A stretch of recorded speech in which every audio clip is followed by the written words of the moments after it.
That was the introduction to my today's video. The will to live. Yesterday night I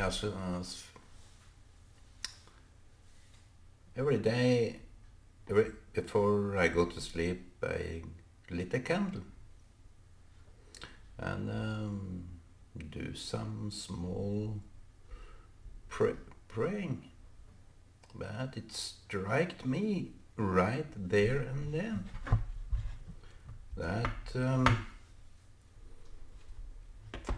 I should be appreciative. I not only should, I am really from the bottom of my heart that those that I have been interacting with in some form or way, they have still the will to live.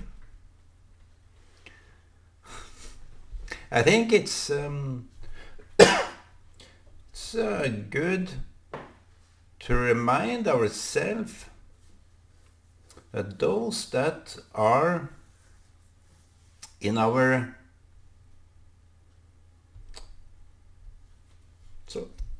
it's kind of a according to this I will narrative. I have it here by my side. I just put it down because be yourself is kind of nice to have. And the will to live is so essential for the human condition.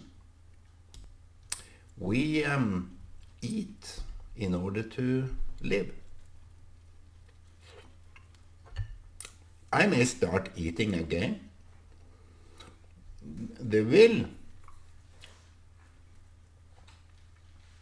to live is so deep that you do whatever it takes just to live.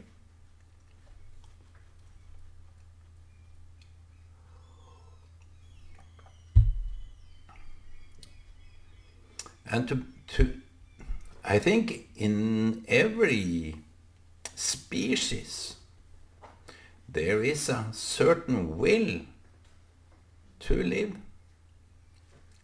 I think it's so deep, it's so profound. The will to live is so profound that we forget it.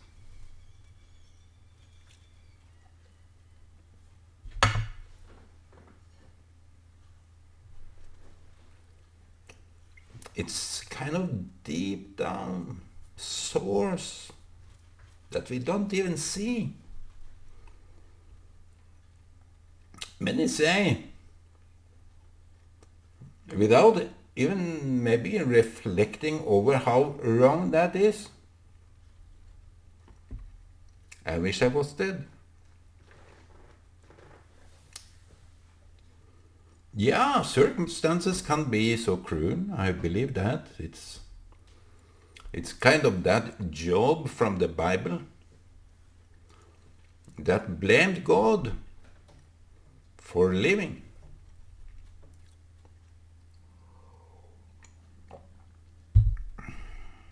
It's kind of hard to get, but those in the concentration camp, the Holocaust, and the survivors have to live every day with the turmoil of being alive, knowing so much about suffering.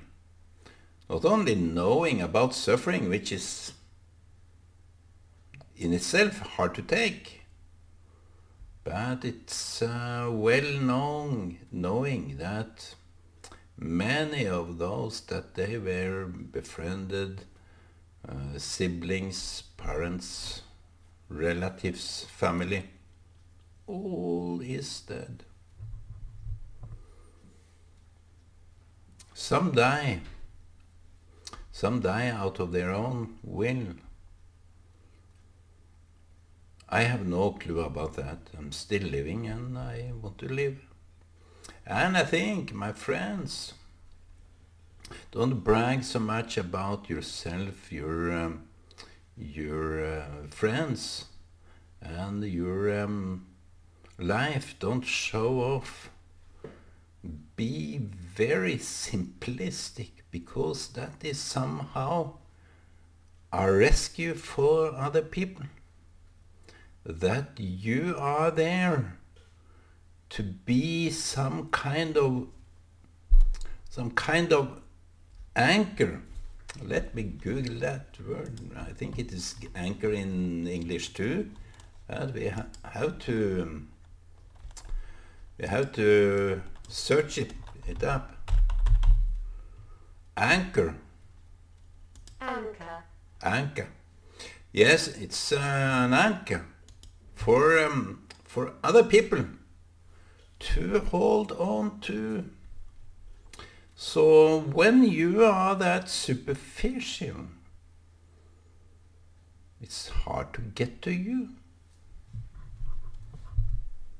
It's really hard, and it's very sensitive that you can never be real. It's kind of giving it all up. When you are not real, my friend, why would others be that with you? There is no reason. If you are playing a fake role, if you are playing some kind of role in your life, and your life is all about a role of wannabe. I know some of them, but I don't want to name their names, because then maybe they don't even have a name. Those wannabes, maybe their innermost being is so afraid to come out that they don't even want, I don't want to name their names because of that. It's their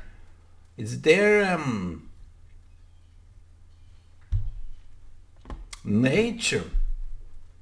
It has been a grown-up nature that it's bad to be them, and it's good to be someone else.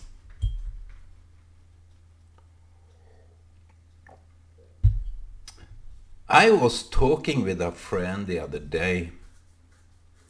Out of my desperation, my conflict, continuous conflict within me, I got to speak with him about my conflict. Maybe it was the first time I could say something.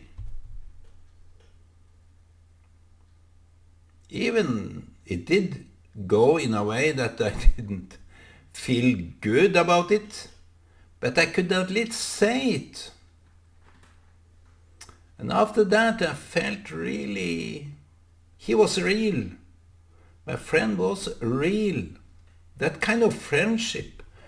You don't drink yourself to open up. It's just there to be.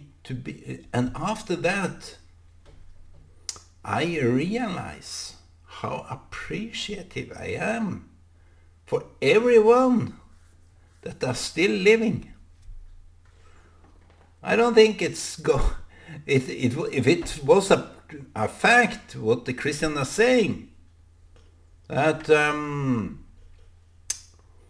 God will make you happy and all this kind of stuff.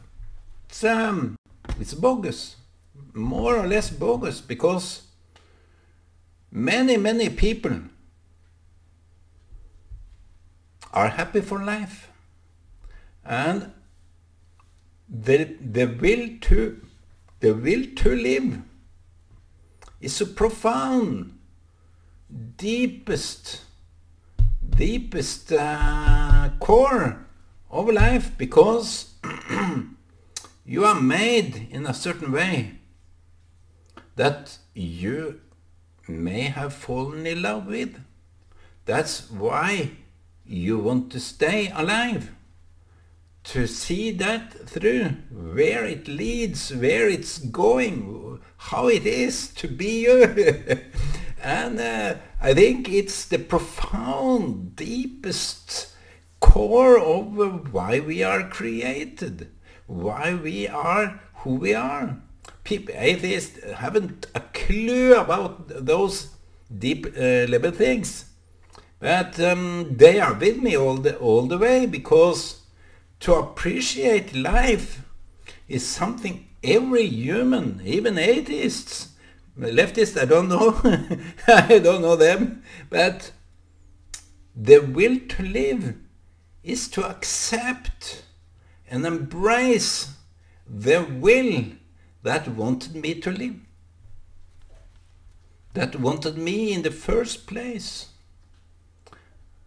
I am not a bogus guy that talk about the happiness of life and so on. Oh, that is bogus. You that want to portray yourself as the most fortunate and oblivious to everybody and never care and is all about yourself, I don't really trust those people. They can say whatever they like, as it sees fit. They are so superficial that it is them, I, me, that's the only case in their life. So that's how people can absorb themselves to the they will never find themselves out of that. Be yourself is a profound thing that doesn't concern something about a kind of a selfishness, that kind of a self-preoccupation that if I can do whatever I like and I do it whenever I like and I'm with those that suits me well and everything is so pleasant in life. I don't believe in those people that are searching for that. Obviously, we are all searching for some peace of mind and that we are okay. That's good. We should provide for ourselves, like I am eating, I'm sleeping, I'm doing some exercise, I'm doing... it's kind of not that important of things. But the most important is that I have the will to live. It's so deep, it's so profound. I keep repeating those words, but I think it's don't mind me saying that. It's how I am. It's what I say. So when we meet people that are so superficial, I tend to forget their names. It's kind of, this is glamour. Is not existing in my world. If that is what is good in this world, I want to go away. I just move away from that kind of luxurious item, matter-minded realm of reality. I rather talk with people that have some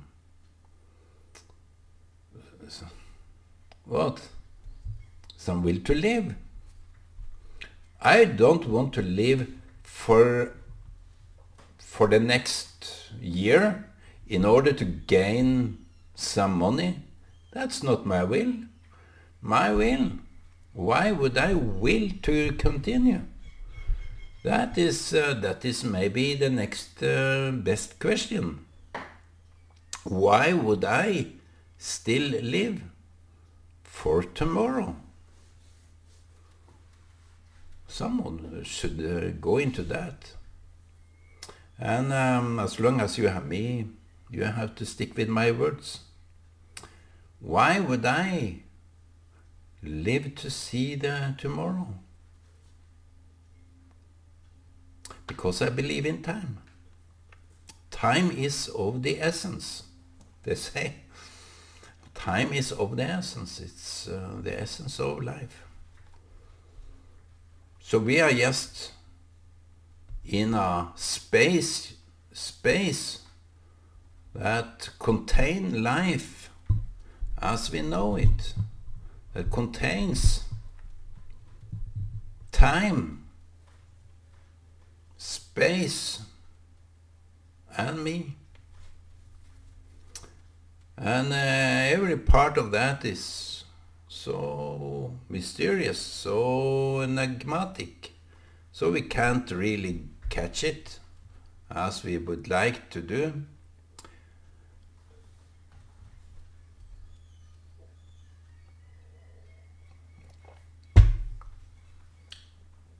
Maybe we can turn on some music.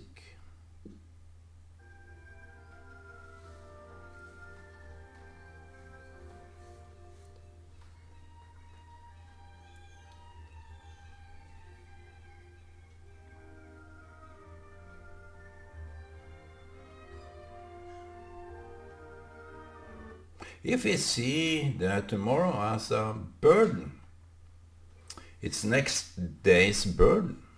It's written something in the Bible that every day, don't worry about tomorrow, because the day tomorrow will take care of itself. And it's kind of that space Jesus was talking about, that don't worry. Because maybe he knew the human psyche so well that if we knew what was going to happen tomorrow, we will maybe end it all. Maybe that is the unknown. So in fact, my friend, we are living for the unknown. The unknown, the void. We are coming, we are all void. We are all in our own space of entity. We can't define ourselves to that extent. But if we don't really worry about tomorrow, because it will take care of itself. As the birds, if they knew that tomorrow was a catastrophe, they will stop it today, and so would we.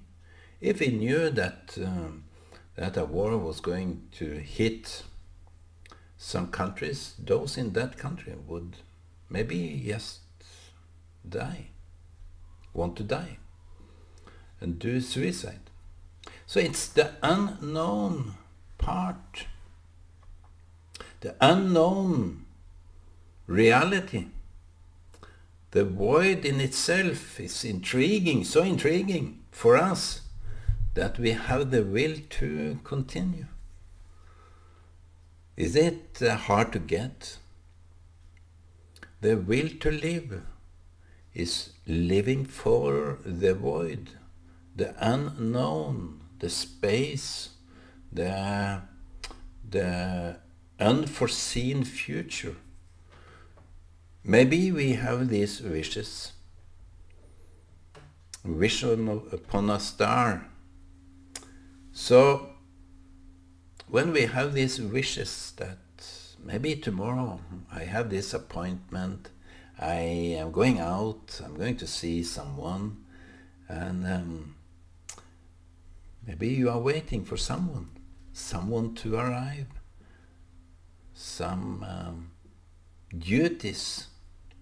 When you are preoccupied only with duties all the time, you may go down under the load of duties, because life is a ongoing duty, or it's ongoing, like you have no strength, stamina to continue, because it's just to see ahead that it's going to be the same as every day. For some people, they may need that. They may need the predicted, the regulative predicted predictions of the future, because they can't take the changes.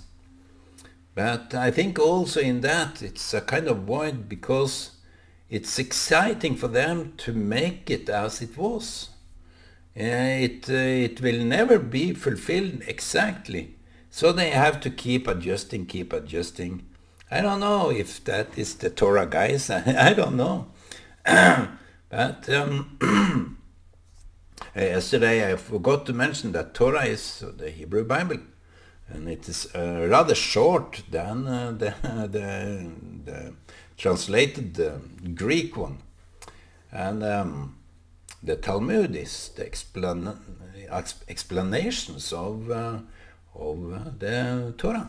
It's word for word, and it's all this kind of different aspects of things. So I forgot to mention that, but I thought it was kind of obvious too. But now you got it if you follow my tubes. It's nice that you don't ask, because I can explain even better without you asking. So tomorrow is that kind of unforeseen. Maybe something new will happen for some other people like me. Something new is going to happen. Or if it's the same all over again and again, it's kind of we have to be fantasizing about what is really going on, what is new now, what is the learning curve now, what is the excitement now. Those that are living for the night, they are looking into some kind of void that they are intrigued by. Maybe they never sleep in a good way. They have this feeling of intriguing attraction to the black, to the blackness of reality, that every part they can define when they are hitting on it. So I will go back to the will to live, because it's the grace of life that was given to us. We can't explain life to the fullest. We know that it's our organism, but it's kind of also this kind of unforeseen, unseen reality that is life. We can't base on chemical interactions. It's more than that. It's the atheists will never accept that, but we can even talk about ourselves in a perspective that is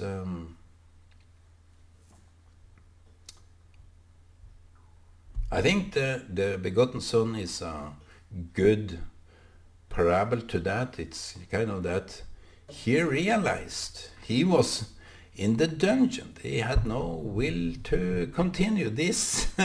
He ended up without maybe even knowing it. Maybe people are that lost in themselves. They don't have a clue where they are. If you ask them, where are you? They don't know. If you ask some other people, where are they? No, they don't know. It's out of reach. They are out of reach. Some people get lost in their own pittiness. It's not good to be out of order like that. But when he ended up with these pigs, and this he had to eat together with the pigs, it's kind of that filthy, that muddy, that that deep down lost, fallen by his own gravitation. It's so he didn't have something within himself that had this want to live his independent life.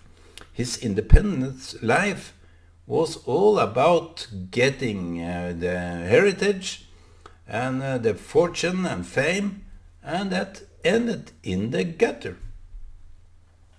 So I think that the will to live is also very much depend on that we have something outside, like a father. That is not only something like an idea, but it is for a good purpose. So when we are, I think the psyche of men is that they want to fulfill their father's admiration. They want to fulfill it. And maybe this begotten son came back because something got lost in himself.